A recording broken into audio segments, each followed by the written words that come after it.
Assalamualaikum warahmatullahi wabarakatuh.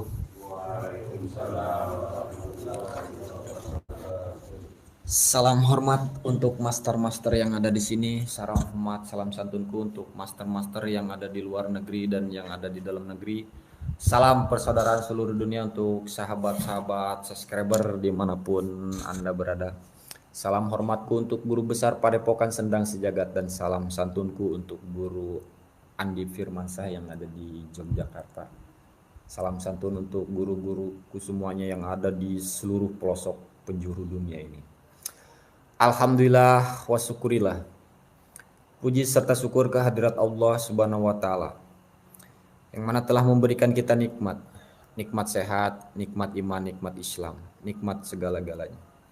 Salawat serta salam tidak lupa tercurah kepada junjungan kita baginda Nabi besar Muhammad Sallallahu Alaihi Wasallam, kepada keluarganya, para sahabatnya. Mudah-mudahan kita semua mendapat syafaatnya di yaumil qiyamah nanti. Amin, amin ya Allah ya Rabbal alamin. Untuk sahabat-sahabat yang di sini cek suara dulu dong, bagus nggak itu suaranya masuknya?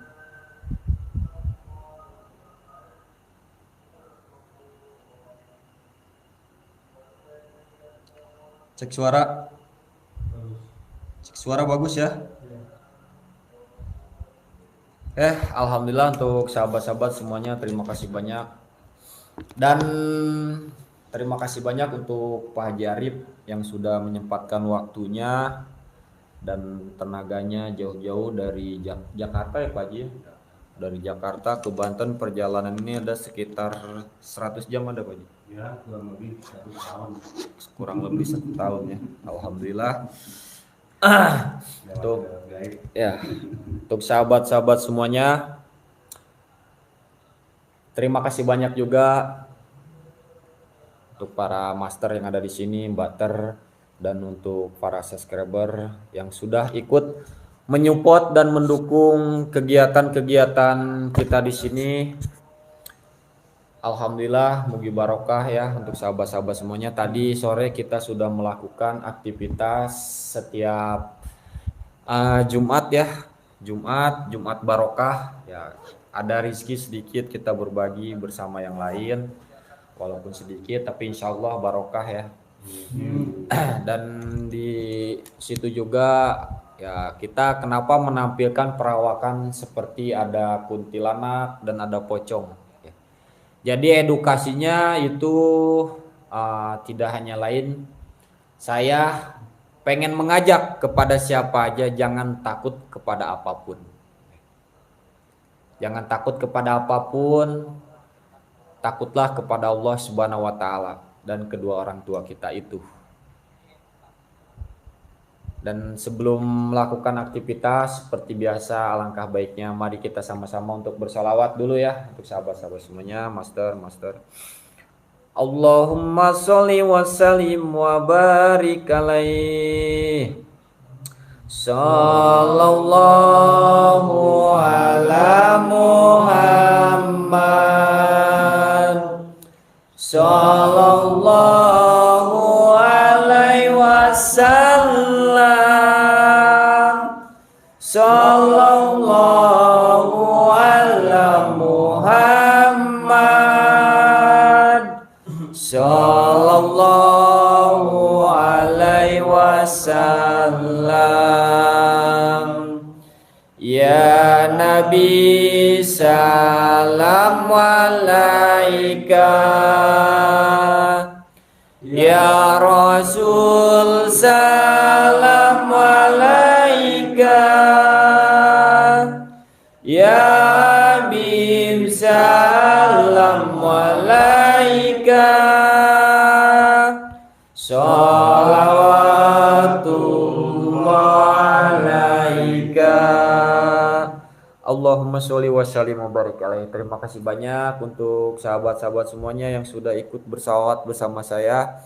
Saya doakan mugia saya dan sahabat-sahabat semuanya dilancarkan dalam mencari rezekinya, dikabulkan segala hajatnya. Yang belum punya jodoh, Allah Subhanahu wa taala cepat dapatkan jodoh-jodoh yang terbaik. Dan yang belum mempunyai keturunan, Allah Subhanahu wa taala cepat-cepat untuk mendapatkan keturunan, anak yang soleh, anak yang solehah. Sirul Fatihah. A'udzu billahi minasyaitonir rajim. Bismillahirrahmanirrahim. Alhamdulillahi rabbil alamin arrahmanir rahim maliki yaumiddin. Iyyaka na'budu wa iyyaka nasta'in ihdinas siratal mustaqim. Siratal ladzina an'amta 'alaihim ghairil maghdubi 'alaihim waladdallin. Amin amin ya Allah ya rabbal alamin.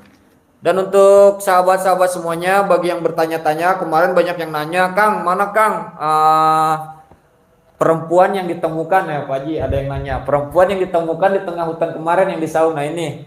Untuk sahabat-sahabat ini beliau ada, silakan Mbak Terna disapa. Nah ini beliau udah ada di samping saya atau di dekat saya atau di depan saya, sama aja ya Pak Haji? Sama aja ya. Udah di Padepokan. Ya, udah di Padepokan. Saya mau baca-baca dulu yang dari Bandung. Waalaikumsalam warahmatullahi wabarakatuh. Untuk sahabat-sahabat yang sudah memberikan salam. Amin amin ya Allah ya rabbal alamin. Kang Mas Caca silahkan nyimak ya. Kang Mas Caca nyimak Pak Haji. Udah suara bagus siap, bagus siap, sehat selalu amin. Waalaikumsalam warahmatullahi wabarakatuh. Salam buat semuanya. Waalaikumsalam warahmatullahi wabarakatuh. Salam katanya Mbak Ter dari itu ada Master Al Fakir Jah Kediri, Cah Kediri gitu. Nah, dan untuk di sini kemarin alhamdulillah kita sudah membahas tentang makna zikir ya, makna zikir dan manfaat sadar Allah ya kan. Mungkin Pak Haji udah pernah ini ya, udah pernah mendengar ya, atau pernah ya sedikit banyaknya pasti Pak Haji lebih paham lah. Insya Allah Pak Haji lebih paham dari saya, karena walau bagaimana juga sebelum saya merasakan garam itu rasanya asin, pasti Pak Haji dulu. Seperti itu.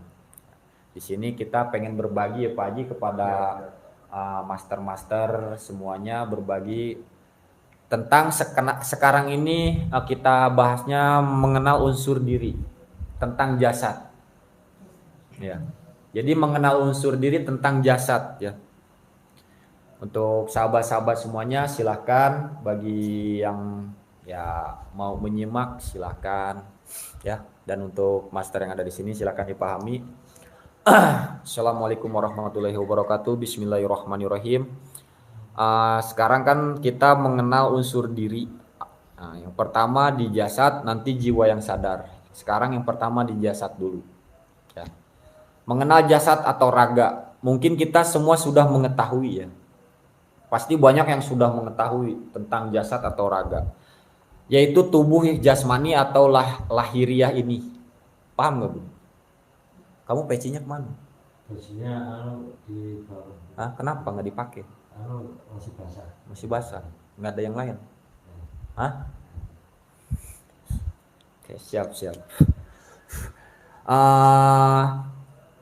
Tentang jasmani atau yang dibilangin lahiriah, jasad ini lemah ya, serba terbatas. Seringkali kita berbuat dosa dan mendurhakai Allah karena ingin menyenangkan jasad yang kasar ini. Paham nggak? Ya. Karena kita ingin menyenangkan jasad yang kasar ini, kita selalu berbuat dosa. Karena kita pengen menyenangkan jasad yang kasar ini, kita selalu pengen begini dan begitu. Tidak perlu dijelaskan lagi, insya Allah lah paham ya.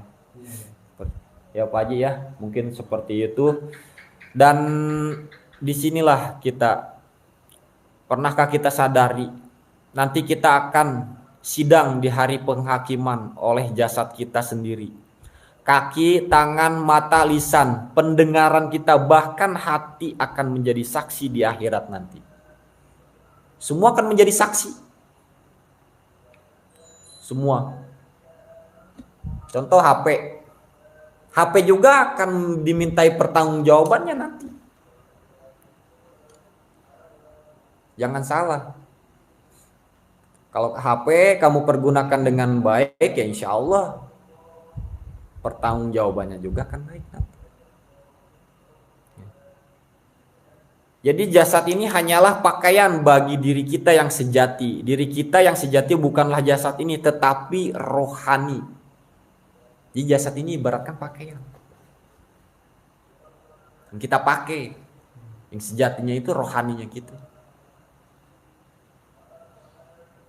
Ini kaji diri ini kan sebetulnya. Kesadaran jiwa kita biar tahu tentang diri. Jadi tidak perlu bertanya-tanya si fulan begini, si fulan enggak usah. Jadi semuanya kembali kepada diri kita. Bagaimana dengan diri kita ini? Kita sering memvonis orang seperti ini dan tidak usah. Kita kembalikan lagi kepada diri kita. Apakah kita sudah baik? Jadi kita sebagai manusia, contohnya seperti ini. Kalau kita mau dihargai atau dihormati orang lain, hargai dulu diri sendiri, hormati dulu diri sendiri. Orang lain sama orang lain nggak pengen dihargai dan dihormati, tapi diri kita sendiri aja nggak menghargai dan menghormati diri kita. Mau kayak gimana? Nah itu kaji diri ya, contohnya. Jiwa yang sadar, itu tentang jasad. Sekarang jiwa yang sadar. Jiwa adalah sering disebut dengan diri atau nafs. Atau juga bisa disebut dengan batin rohani. Itu jiwa. Yaitu tubuh halus yang menguasai jasad kita yang kasar ini. Sebenarnya yang memegang kendali bagi jasad ialah jiwa. Yang memegang kendalinya. Ya, Pak Haji, ngapunten ya Pak Haji ya. Nah, jadi ini agar biar pada paham betul-betul ya Pak Haji ya. Mungkin sebagian banyak yang paham, tapi kadang salah paham. Makanya di sini saya dari awal, dari awal nanti ya biar bisa lebih dalam lagi. Jadi kalau kita kupas dari awal, insya Allah kita paham. Ya, yang memegang kendali jasad ini ialah jiwa. Hati. Lihat saja orang yang tidur, ya. Jiwanya kembali dengan genggaman Allah dan jasadnya layak orang mati, tak bisa berbuat apa-apa. Jadi jiwalah yang sejati, ya kan? Contoh orang tidur, kamu sering lihat orang tidur kan? Jasadnya kan tidur, tapi jiwanya dalam penggenggaman Allah. Entah itu orang mau dibangunin lagi, entah itu mau diambil, kan Allah nggak ada yang tahu. Ya. Mengapa jiwa kita ini sering terkurung dalam sangkar raga? Tak ada menolak ketika jasad ini menginginkan sesuatu. Karena kesadaran jiwa kita tidak aktif atau hidup. Sehingga nafsulah yang memegang kendali bagi jasad ini. Disinilah pentingnya kita memahami siapa diri yang sebenarnya diri. Jadi pahami siapa diri yang sebenarnya diri ini. Dan harus dengan jiwa yang berkesadaran.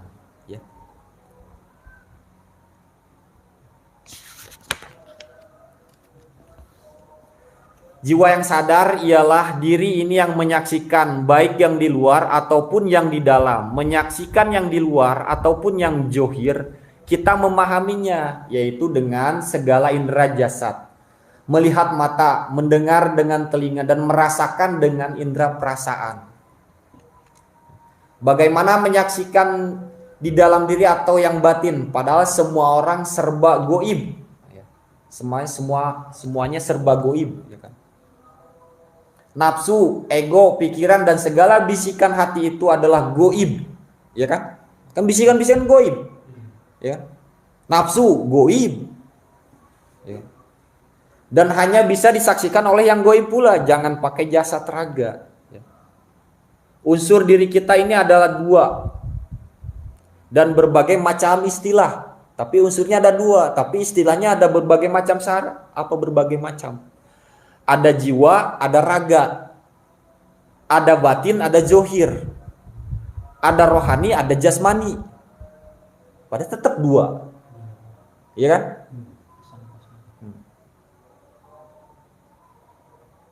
Jadi jangan dicampur aduk. Roh dan rohani itu berbeda. Jangan samakan roh dengan diri.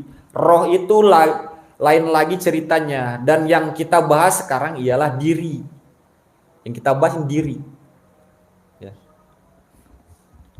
Seperti itu. Jadi ada kadang kan rohani, beda. Diri kita yang goib itu ialah sering disebut dengan jiwa atau nafs. Ya. batin atau rohani. Biar lebih gampang kita ikuti saja Al-Quran, karena pada Al-Quran itu diri sering disebut dengan jiwa. Itu yang ada dalam Al-Quran sering disebutnya, ya kan. Mungkin Kang Abi ya sering membaca Al-Quran, sering membaca teks kalimat penjelasannya kan. Makanya ketika kita membaca Al-Quran, belilah Al-Quran itu yang ada artinya. Ketika kita membaca, baca juga artinya. Ketika kita membaca, baca juga artinya. Jadi paham. Jadi kita itu bisa mengaji tapi tahu isi-isi dalam mengaji itu. Jadi jangan pandai mengaji aja tapi tidak bisa mengkaji. Contoh lagi kepada diri kita, saya pribadi aja bisa memvonis orang itu tapi saya tidak bisa mengkaji diri saya sendiri. Kalau kita mau membicarakan orang lain, kita kaji dulu diri kita sendiri. Itu contohnya. Seumpama seperti itu. Nah, sangat pentinglah kita mengenal diri ini. Setelah mengenal jiwa, maka kita bisa memahami segala yang gaib. Itulah jiwa yang sadar, ya. Hidup. Ketika jiwa ini sadar, kita bisa menyaksikan segala yang gaib pada diri. Contoh, nafsu. Apakah orang yang dibisikin nafsu itu memahami ketika mengikuti nafsu? Paham nggak? Jika jiwa belum sadar, ialah tidak akan memahaminya, bahkan terus diperbudak nafsu. Berbeda bagi orang yang jiwa telah sadar, hidup terjaga. Ketika bisikan nafsu itu bisa mendengar dengan jelas, dan dia bisa menyaksikan sehingga terhindar dari dosa-dosa. Contoh, ketika azan berkumandang. Contoh nih, ketika azan berkumandang, cepat-cepat nafsu membisikkan, entar lagi azan, entar lagi aja katanya sholatnya. Jam 11. Iya. Waktunya masih lama, mending nonton aja, filmnya lagi seru. Ya. Akhirnya sholatnya kelupaan. Nah, itu contoh. Ya. Ketika anak melawan, ego pun membisikkan, masa kamu diginiin oleh anakmu? Seharusnya ini ia sopan kepada orang tua. Ego sebagai orang tua pun terpancing dan tidak menerima diri ketika diremehkan anak. Akhirnya kita pun emosi dan memukul anak. Contoh, ketika kita dinasehati, ego pun membisikkan, masa kamu dinasehati oleh anak kemarin sore? Kamu itu sudah besar, sudah benar, seharusnya mereka yang mendengarkan kata-kata kamu. Akhirnya kita pun mau mengalah dan merasa paling benar. Ketika bersedekah, nafsu pun membisikkan, masa sedekahmu sedikit? Apa kata orang? Sedekah yang banyak biar kamu dibilang dermawan. Akhirnya kita pun bersedekah yang banyak bukan karena Allah, tetapi karena malu dibilang pelit biar tekor asal kesohor. Itu peribahasa, contoh. Ya. Contoh. Ketika hendak melakukan suatu kebaikan, pikiran pun berbisik, nanti begini, nanti begitu. Akhirnya kita menimbang-nimbang dan ragu dalam bertindak. Itulah segala bisikan hati, setan-setan di dalam diri. Bagaimana kita bisa mendengar jika jiwa ini belum sadar? Bagaimana kita bisa mendengar ketika jiwa belum sadar? Jika jiwa telah sadar, akan sangat jelas kita mendengar ketika mereka berbisik. Jiwa yang mati, lalai adalah jiwa yang belum mereka jasad ini akan terus diperbudak nafsu. Jadi kita bangkai yang berjalan, istilahnya. Iya. Istilahnya jadilah kita seperti bangkai yang berjalan. Karena selalu diperbudak nafsu. Istiqomahlah berzikir nafas ya. Yang sering saya bilang. Istiqomah berzikir nafas. Paling malasnya itu 30 menit sehari. Itu udah paling malas. Paling malasnya. Zikir nafas itu ikutin alur nafas kita, nanti kita akan enak. Jadi detak jantung kita, apa kita semua akan kita rasakan. Di situ kesadaran jiwa kita akan terkoneksi dengan Allah. Kalau kita udah sadar dengan diri kita juga. Itu yang dikatakan sadar.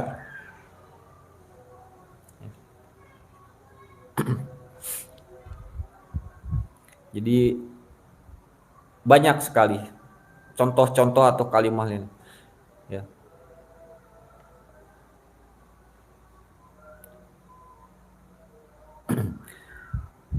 Jadi untuk sahabat-sahabat semuanya, ya itulah zikir napas. Karena dalam berzikir napas kita berlatih mengenal diri, mengaktifkan jiwa yang sadar. Jika jiwa telah sadar, kita akan paham segala bisikan-bisikan hati. Sehingga terhindarlah dari segala keburukan dan dosa, insya Allah.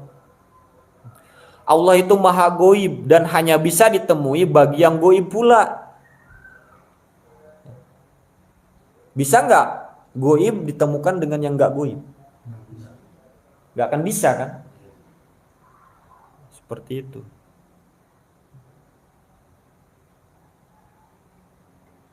Jadi sadar, kembali kepada kesadaran jiwa. Kita akan paham kalau kita udah sadar.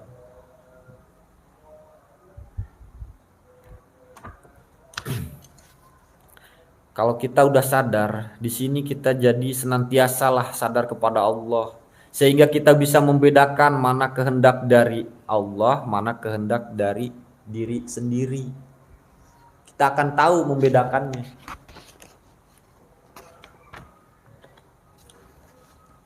Sini coba baca surat Yusuf ayat 53 Kang Abi.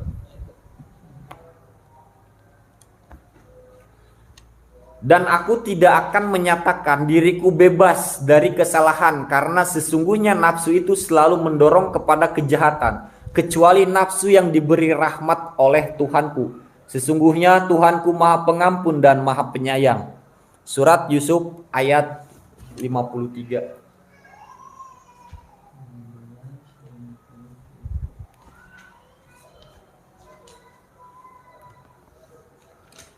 Jadi yang dikatakan nafsu ialah dorongan yang selalu mengajak kepada keburukan. Lantas seperti apa nafsu yang dirahmati itu? Ya, coba dibaca. Yang kencang.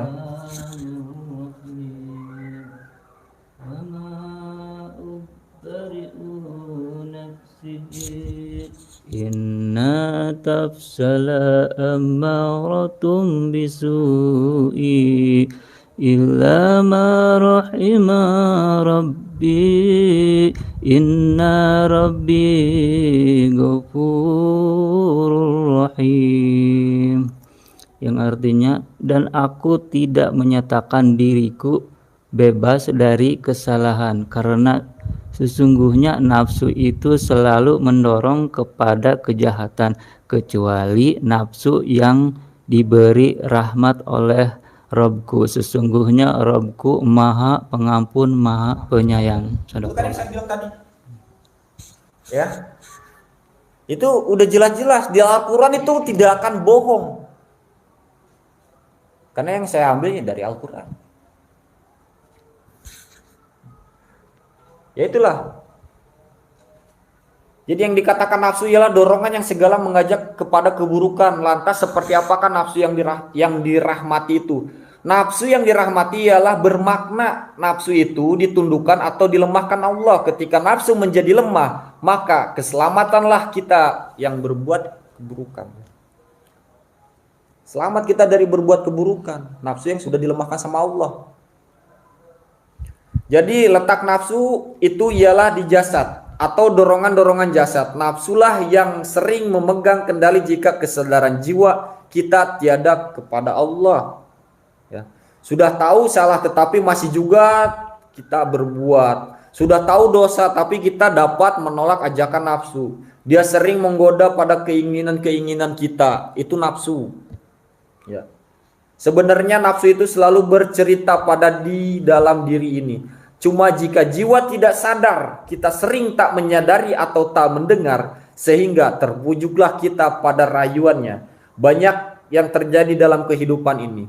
Contohnya saja, ketika azan berkumandang, tidakkah kita mendengar rayuan nafsu? Mungkin kita sedang sibuk oleh urusan kerja atau keduniawian, dan azan pun berkumandang memanggil agar kita segera melaksanakan sholat. Lantas nafsu pun akan berbicara di dalam hati kita. Yang sering berbicara itu goib, ya nafsu. Ya. kamu kan sibuk. Ya, ini nafsu nih berbicara nih. Kamu kan sibuk, nanti saja sholatnya.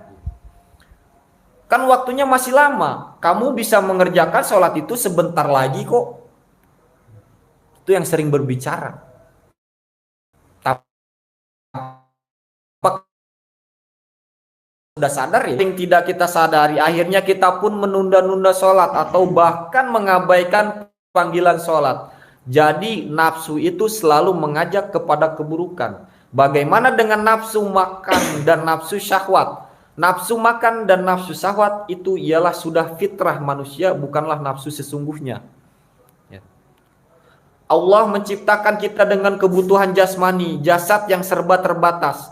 Jasad ini membutuhkan makanan untuk tenaga bagi jasad. Kan Rasulullah menganjurkan, makanlah ketika lapar dan berhentilah sebelum kenyang. Pernah mendengar? Ya.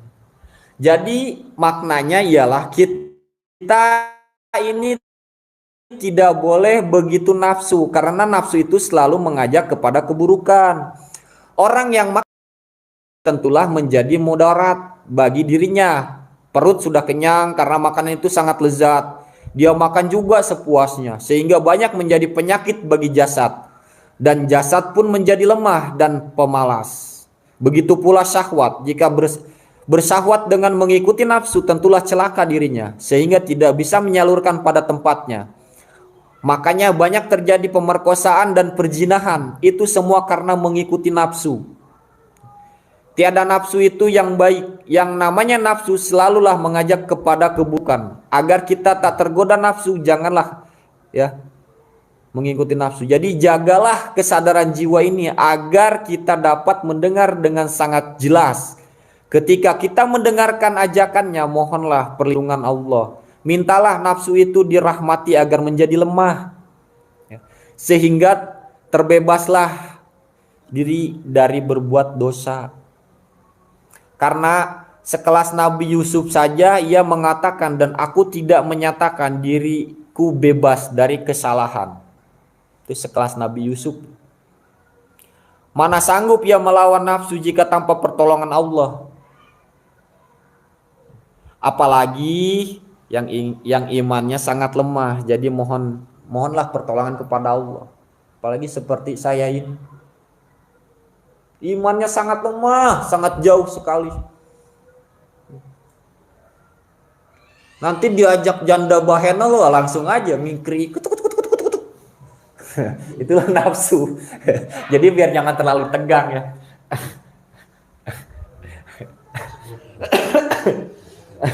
Oke, untuk sahabat-sahabat semuanya itu tentang nafsu tadi. Nah, ini dijaga dari dosa. Ya. Dijaga dari dosa. Ini lanjut apa enggak nih? Ngantuk kan nih? Lanjut nggak yang ada di sini? Lanjut. Dan saya sahabat-sahabat semua lanjut kan nih? Kalau nggak dilanjut ya kita sudahi dulu. Nanti kita lanjut. Dijaga dari dosa itu baru sampai nafsu. Ya. Ya Allah, Kang Ali sehat selalu dari lindungan Allah Subhanahu wa taala. Amin amin ya Allah ya Rabbana. Saya baca-baca dulu ini ya. Ya, walau bagaimana juga kita hormati sahabat-sahabat kita, para netizen juga ketika ada yang bertanya, ya, ketika yang hadir. Waalaikumsalam warahmatullahi wabarakatuh untuk sahabat-sahabat subscriber dimanapun Anda berada, yang lagi nyimak mungkin sekarang, ya, terima kasih banyak. Ya, yang dari Serpong, pokoknya dari Sabang sampai Merauke, yang di luar negeri juga sana. Itu tidak mengurangi rasa hormat saya kepada sahabat-sahabat semuanya, insya Allah. Lanjut ya. Ini lanjut ya, ini lanjut nih, sahabat lanjutnya, ada yang lanjut ya. Ya alhamdulillah, saya tetap soal sehat selalu Kang Adin, amin amin insya Allah. Amin. Nyimak kalian ini semoga bermanfaat begini cilengsi. Amin amin. Nah, ini tadi tentang nafsu. Mungkin sahabat-sahabat sudah menyimak dan mendengar ya tentang nafsu. Nah, ini bagaimana dijaga dari dosa. Tandanya Allah menyayangimu ialah ketika ia merahmati nafsumu. Ketika kita mengikuti nafsu atau melakukan suatu dosa, kita tidak bisa merasakan kenikmatan apa-apa. Jadi ketika kita melakukan kalau Allah sudah menjaga, ya, kalau nafsu kita sudah dijaga dan kita sudah dirahmati oleh Allah, ketika kita berbuat nafsu atau melakukan itu tidak akan terasa apa-apa. Gak akan terasa apa-apa lagi karena kita sudah dijaga.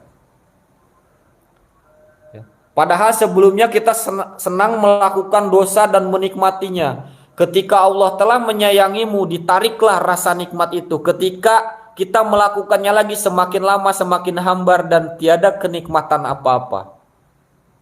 Besok-besoknya kita lakukan lagi, tetaplah semakin tiada kenikmatan. Sehingga pelan-pelan perbuatan buruk itu pun ditinggalkan. Karena untuk apa dilakukan lagi jika tiada kenikmatan apa-apa? Itulah pertanda Allah menyayangi kalian, ya, atau melindungi dosa-dosa kita semua, ya.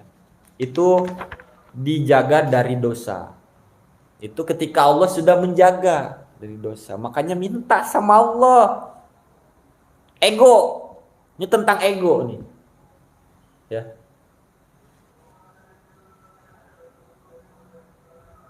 Ini tentang ego. Ego diri itu ialah bagian dari nafsu. Tetapi ini lebih mengarah kepada keangkuhan atau merasakan memiliki. Jadi merasa memiliki, merasa kaya atau segala macam itu kan memiliki, sama aja ya kan. Merasa oh ilmunya tinggi, merasa apa segala macam lah pokoknya. Hal yang sering terjadi ialah membuat kita sombong. Ya kan? Pasti membuat kita sombong. Mengaku-ngaku dan berbangga diri. Ya. Keegoan ini akan muncul ketika kita merasa memiliki sesuatu. Ini juga sama dengan nafsu, yaitu mengajak kepada keburukan. Ketika kita memiliki harta, kuasa ilmu, cantik rupa, maka akan membuat kita merendahkan orang lain. Ya. Jadi berhati-hatilah dan kesadaran jiwa ini harus aktif agar tidak paham ketika dorongan ego ini muncul. Nah, jadi kesadaran jiwa kita itu harus aktif. Harus aktif. Agar apa? Keegoan kita ini tidak muncul. Gak akan muncul lagi. Kesombongan diri ini, berbangga diri ini tidak ada lagi. Apa yang mau dibanggakan dalam diri kita? Merasa kaya, merasa sudah hebat. Ketika mati, bisa kembali ke kuburan, gali dulu kuburan, terus mainin. Gak bisa kan? Tetap dibantu sama orang lain. Tetap kita memakai kain kapan yang polos. Yang dibawa itu hanya amal dan perbuatan. Yang dibangga-banggakan selama di dunia bisa nggak membantu? Contoh, punya kekayaan, mobil mewah, harta mewah, rumah mewah, harta berlimpah. Bisa nggak membantu mobilnya itu?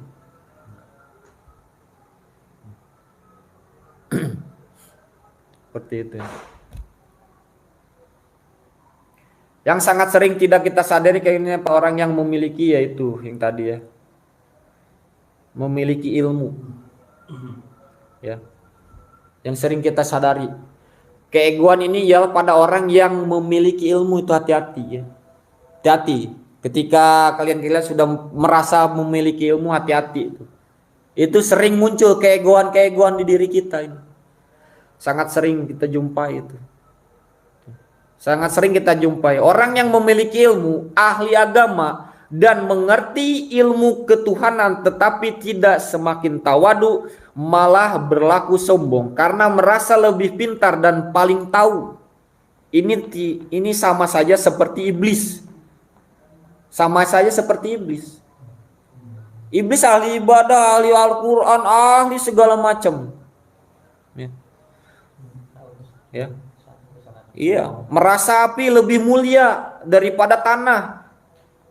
Merasa lebih mulia daripada Adam. Iblis. Ya. Begitu pula bagi orang-orang yang diberikan Allah kemuliaan, diberi derajat yang tinggi, kepintaran, kuat ibadah, tetapi memandang rendah ahli maksiat, memandang rendah orang yang bodoh atau yang belum mengetahui. Bahkan kita bertemu seorang pendosa, ia akan memandang sebelah mata dan merasa dirinya telah suci. Hati-hati, hati-hati. Tuh, ya. Merasa ahli ibadah, ya. Ketika ada orang berbuat maksiat, dipandangnya sebelah mata. Hati-hati.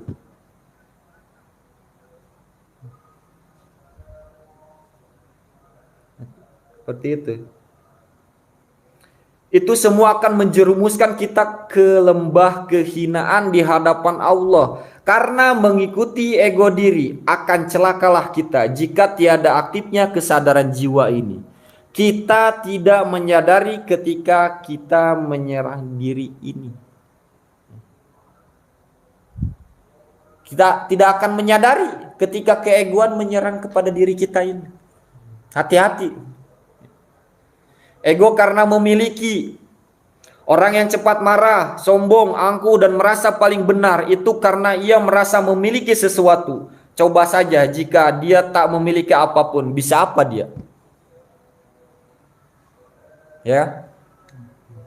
Tiada ilmu, tiada harta benda, tiada kedudukan, pangkat, derajat, tiada kekuatan, kemampuan, tiada pendukung atau pengikut, bisa apa?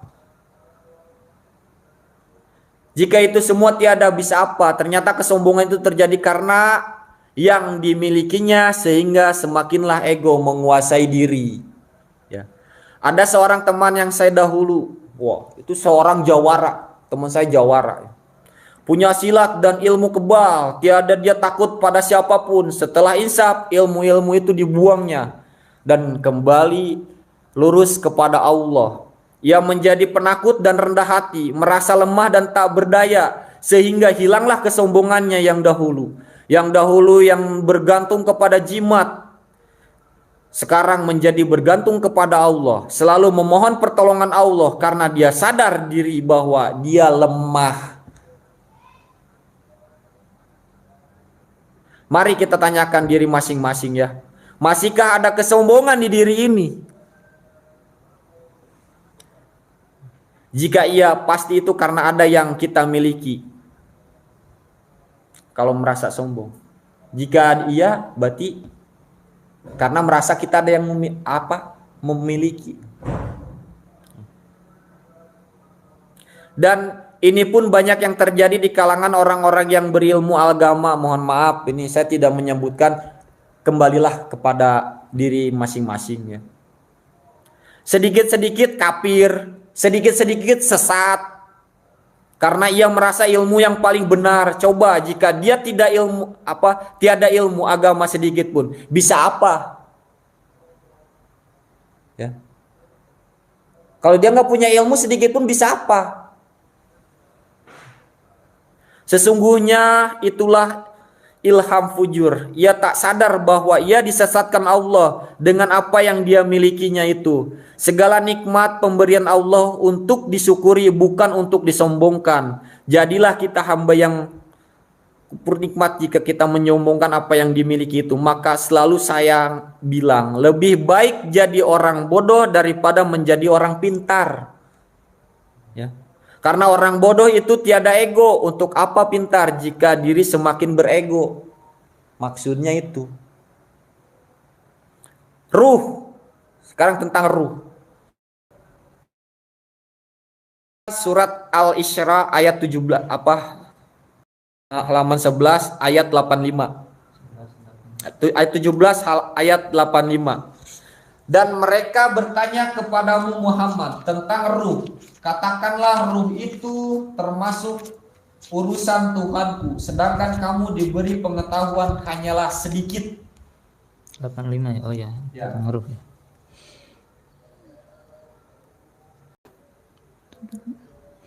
Bismillahirrahmanirrahim. Wa yas'alunaka 'anir ruh Qulir ruhu min amri rabbi wa ma utitum minal ilmi illa qalila. Yang artinya, dan mereka bertanya kepada Muhammad tentang ruh. Katakanlah ruh itu termasuk urusan Rabbku, sedangkan kamu diberi pengetahuan. Orang yang bertanya dan mencari ayatnya tentang ruh, bilang saja wahai Muhammad, Allah, sedangkan kamu diberitahu hanya sedikit. Masih berani-beraninya kamu berdefinisikan tentang ruh? Kan sudah jelas dijelaskan dalam ya. Rasulullah saja belum tahu tentang ruh yang sebenarnya, melainkan hanya sedikit ya. Allah telah berkata, ruh itu termasuk urusanku. Ini adalah penegasan dari Allah. Memang telah menjadi rahasianya, mengapa lagi kita mencari-cari? Itu tentang ruh. Jika kita hanya diberi pengetahuan yang sedikit dan belum sempurna, mengapa berani-beraninya kita mengartikan atau mendefinisikan tentang ruh? Jika kita hanya diberi pengetahuan kaki gajah itu besar, apakah itu gajah? Itu belum disebut gajah, itu hanya kakinya. Begitu pula ruh. Jika hanya diberi pengetahuan sedikit, belum bisa kita bilang ruh bermakna ini adalah itu. Allah lah yang maha mengetahui. Jadi mulai sekarang tidak perlu lagi bertanya tentang ruh, pasti tidak akan ketemu. Menurut saya tidak ada keuntungan atau kerugian pelajaran tentang ruh. Yang ada nanti kita malah tersesat dengan persepsi dan prasangka saja. Ya. Ini tentang hati nih sedikit lagi ya. Ini sampai bentar lagi. Ada 2 halaman lagi. Ini tentang hati. Di manakah letak hati, kolbu itu? Ada yang tahu? Hah?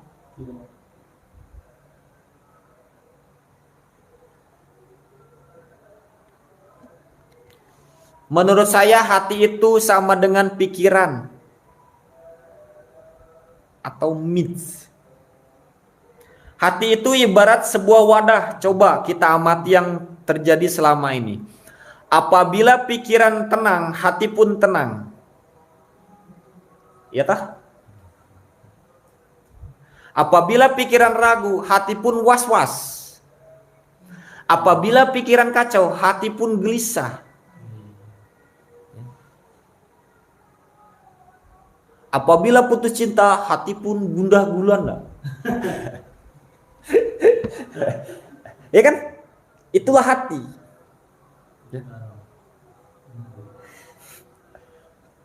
Apa bedanya pikiran dan hati? Ada beda-bedanya. Padahal kan tadi hati itu sama yang pikiran. Sekarang apa bedanya pikiran dan hati?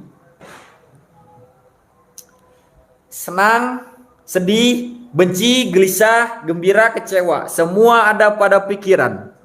Itu pikiran, ya kan? Dan hati pun ya merasa hal yang sama. Berbicara di dalam hati juga sama dengan berbicara di dalam pikiran. Otak kotor atau pikiran kotor, hatinya pun jadi kotor. Ya, mikirin janda bengsrat, janda bahenol, janda semok, kacau, ya, kacau, ripuh siti,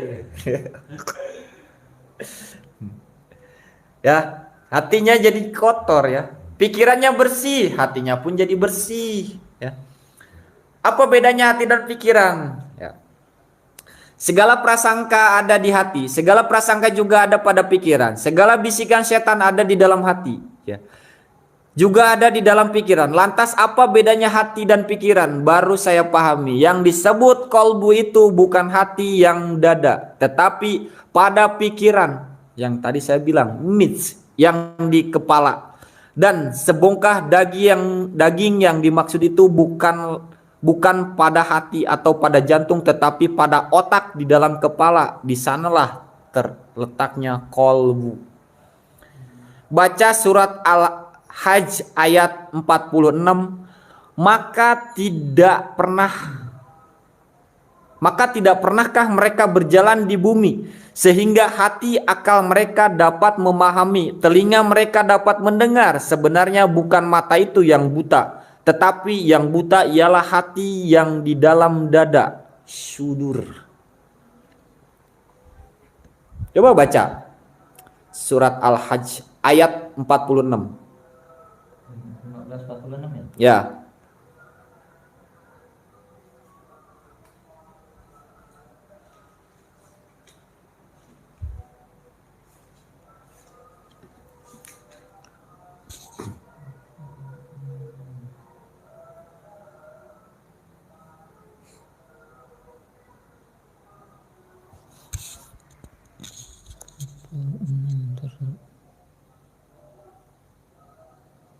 Langsung aja baca ininya.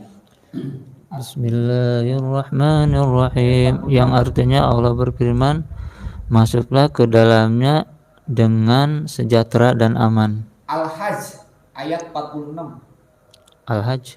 Maka tidak pernahkah mereka berjalan di bumi sehingga hati akal mereka dapat memahami, telinga mereka dapat mendengar. Sebenarnya bukan mata itu yang buta, tetapi yang buta ialah hati yang di dalam dada, sudur. Berarti 22 46. Ya, 22 bukan. Nah, oke, next itu ya. Nanti dipahami ya. Ayat di atas sebenarnya bukan hati yang di dalam dada, tetapi hati kolbu yang di dalam kesadaran. Dengan kesadaran itulah kita bisa melihat, mendengar dan merasakan segala pelajaran dan kalam-kalam Allah. Betul nggak? Ketemu? Hah? Apa bunyinya? Maka tidak pernahkah mereka berjalan di bumi sehingga hati akal mereka dapat memahami, telinga mereka dapat mendengar. Sebenarnya bukan mata itu yang buta, tetapi yang buta ialah hati yang di dalam dada. Ya. Jadi kita samakan dengan isi yang ada di dalam Al-Quran. Kalau udah ketahuan sama ya insya Allah. Ya. Jadi hati itu adalah tempat atau wadah. Di sana bisa terisi oleh berbagai macam. Ada jiwa, nafs atau pikiran, ada ilham, ada bisikan setan, ada nafsu dan ego dan lain-lain.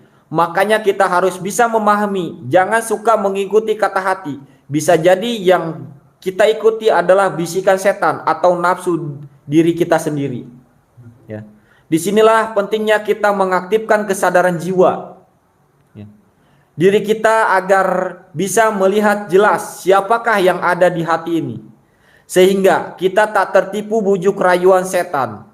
Jika kesadaran telah aktif, nanti akan mudah membedakan dan sangat jelas. Mungkin sahabat-sahabat sering mendengar kalimat kolbu mukmin baitullah. Pernah mendengar mungkin? Mengapa kolbu hati seorang mukmin itu bisa dikatakan rumah Allah? Itulah wadah tempatnya kesadaran jiwa. Jiwa yang sadar akan terus terisi dengan kesadarannya kepada Allah di kolbu. Makanya disebutkan rumah Allah. Berbeda jika kolbu itu ditempati oleh nafsu dan ego, bahkan segala bisikan setan, maka di hati itu pun tiadalah ketenangan. Tenang, masih ada 2 ini lagi. Sabar. Tadi tentang hati. Sekarang akal dan berakal. Seperti apakah yang dikatakan manusia berakal itu? Mari kita kaji ya dengan ayat berikut. Allah Subhanahu wa taala berfirman, baca surat Al-A'raf halaman 7 ayat 179.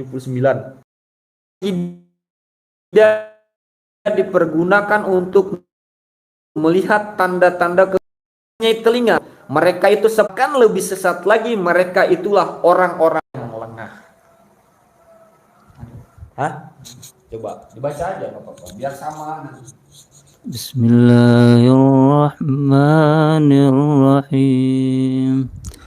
Walaqad jara'na li jahannam katsiran minal jinni wal insi lahum qulubun la yafqahuna biha wa lahum a'yunun la yubsiruna biha wa lahum azanun la yasma'una biha ulaikal an'ami bal hum adallu ulaika humul ghafilun, yang artinya dan sungguh akan kami isi neraka jahanam banyak dari kalangan jin dan manusia.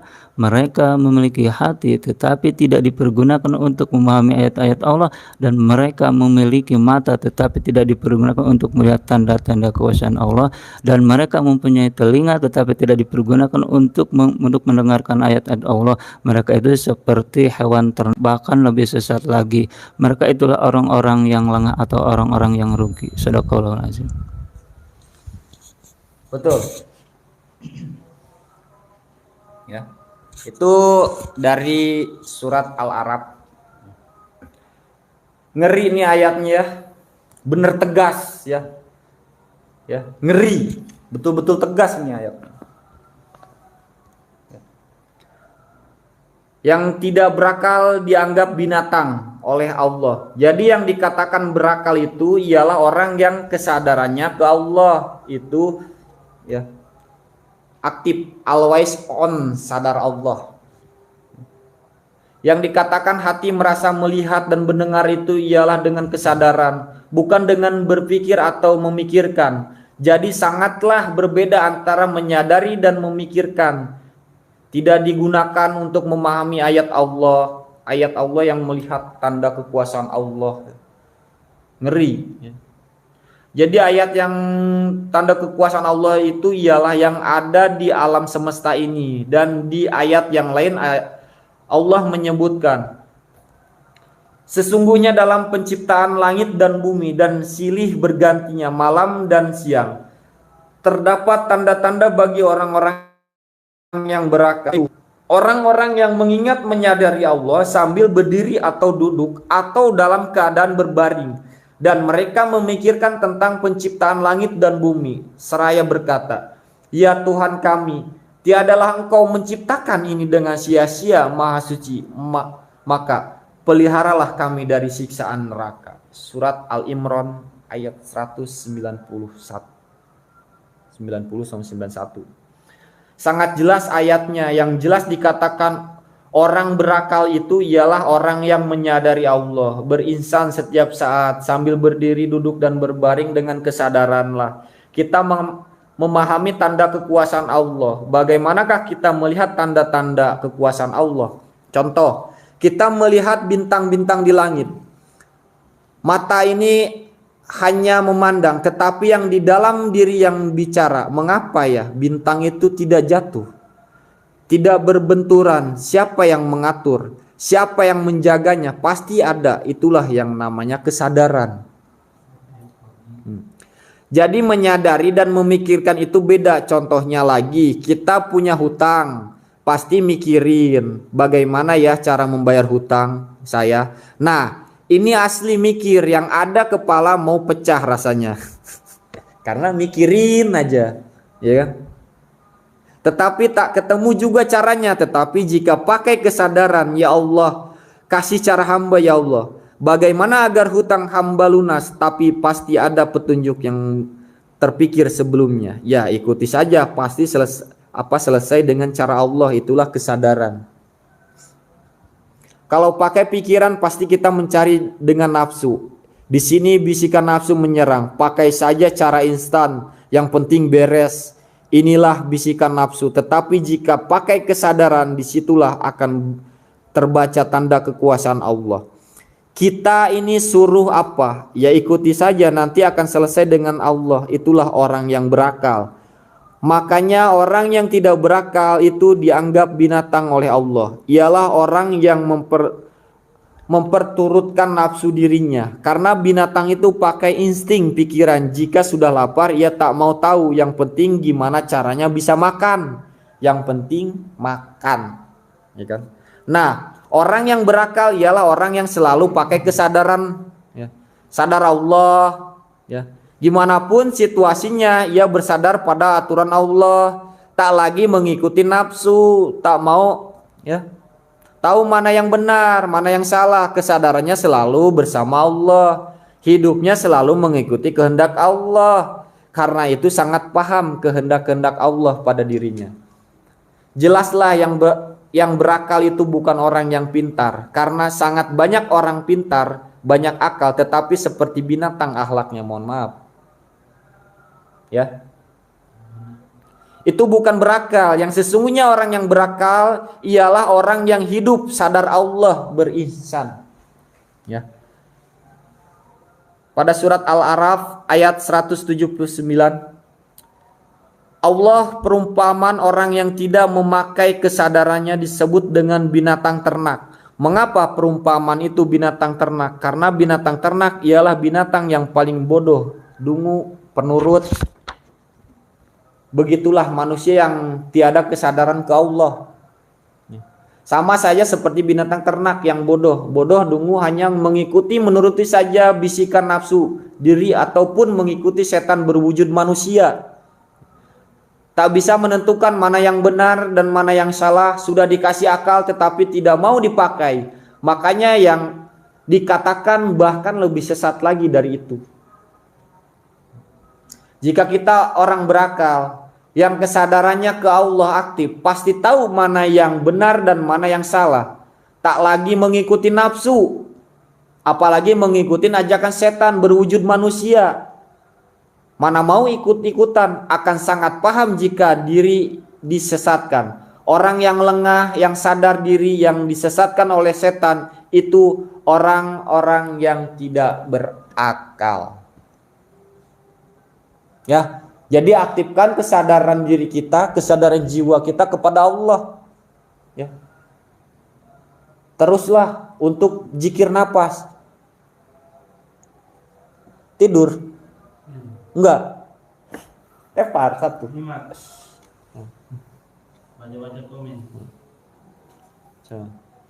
Waalaikumsalam warahmatullahi wabarakatuh untuk sahabat-sahabat subscriber atau master butter dimanapun Anda berada. Terima kasih banyak. Mugia yang saya tampilkan ini bisa untuk menjadi tuntunan. Kalau tidak ada, anggap untuk menjadi hiburannya. Kalau tidak ada lagi, tinggalkan. Ya. Jadi pada intinya di sini saya semuanya lagi belajar untuk belajar menjadi lebih baik lagi. Insya Allah itu kita mengkaji dengan mengenal unsur diri. Ya, mengenal unsur diri. Insya Allah besok kalau ada panjang umur, ya, kita akan membahas tentang zikir nafas. Apakah itu zikir nafas? Kita akan bahas. Karena dari tadi saya sering-sering, makanya seringlah zikir nafas. Tapi tidak ada yang paham betul ya. Nah, insya Allah di kesempatan besok kita kaji untuk zikir nafas ya. Untuk sekarang mungkin cukup sekian berbagi pengalaman atau pengetahuannya hanya sedikit aja. Dan sebelum kita mengakhiri acara, mari kita sama-sama untuk bersalawat. Itu salawat Syekh Abdul Qadir ya untuk sahabat-sahabat semuanya. Allahumma sholli wa sallim wa barik alaihi bil barakah wal karamah Syekh Abdul Qadir waliullah bisapat Nabi Muhammad biiznillah waridallah. Ini zaman sudah akhir, jaga iman jangan tergelincir. Lewat manakib Syekh Abdul Qadir, banyak ibadah, banyak berzikir. Allahumma sholli wa sallim wa barik alaihi. Terima kasih banyak untuk sahabat-sahabat yang sudah menyimak atau menyaksikan tausiah sedikit ini. Moga bermanfaat untuk kita dunia dan akhirat. Dan mohon maaf kalau chatnya nggak terbaca satu persatu, tapi itu tidak mengurangi rasa hormat saya kepada sahabat-sahabat semuanya ya. Untuk sahabat-sahabat semuanya, akhirul kalam, wassalamualaikum warahmatullahi wabarakatuh. Salam persaudaraan sedunia.